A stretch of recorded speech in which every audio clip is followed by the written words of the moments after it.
Prima di cominciare questo video, voglio ricordare che se vostri come me, parlante in altre varietà di ligure, non despieveci di tanto, perché imprende usenese standard o la città sci a imprende a vostra varietà di ligure. Se voi altri sapete la vostra variante della lingua ligure, l'importante è che mantenete e che ne avanti a parlarla. Un saluto a tutti e benvenuti a Zenese 101. Un saluto a tutti e benvenuti al Genovese 101, il primo videocorso in italiano sul genovese e la lingua ligure. Oggi andremo a parlare della famiglia. La famiglia ligure tende spesso a essere abbastanza ampia, quindi è molto importante quando si parla in genovese o in lingua ligure capire di che ruoli si parla.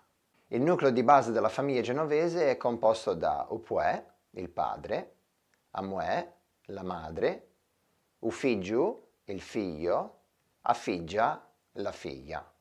A papà e mamma ci si rivolge con papà e mamma. Più raro ma ancora in uso è il termine pupà. Upuè e Amuè possono essere tra di loro Maiu, marito, e Mugè, moglie, se sono sposè, sposati, o anche Maiè, maritati. Il nonno e la nonna sono Umessiavu e Amadunava. Attenzione qua, in alcune varianti con l'elisione della V avremo Messiau e Amadunà. Il bisnonno sarà Besavu e il trisnonno Rebeccucco. Conoscerete già probabilmente i nomi per lo zio e la zia, i quali sono Ubarba e Alala. Una variante più arcaica di zia che potreste trovare nella vostra esperienza è Amia. I nipoti, chiamati i nevi, saranno rispettivamente Unevu, il nipote, e Anessa, la nipote. Mi raccomando di non confondere Nessa, nipote, con Nea, nuora. Il genere invece si dice Usenne.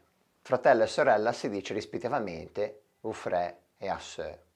Per finire abbiamo o cugin o cugio, il cugino, e a cugina o a cugia, la cugina. Come da consuetudine andiamo a vedere qualche frase di esempio.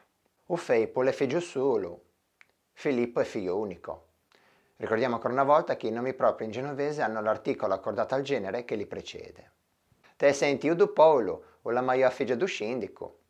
Hai sentito di Paolo? Ha maritato la figlia del sindaco. Mica ho 3 lalle da parte di me, muè. Io ho 3 zie da parte di mia madre. Un di me è Barbie o l'è capitano di una nave. Uno dei miei zii è capitano di una nave. Un me besavo o l'ha combattuto in guerra. Mio bisnonno ha combattuto durante la guerra. Va bene, il video di oggi finisce qua. Vi ringrazio ancora una volta per la vostra attenzione e noi ci rivediamo in un prossimo episodio di Zenese 101. Arrivederci!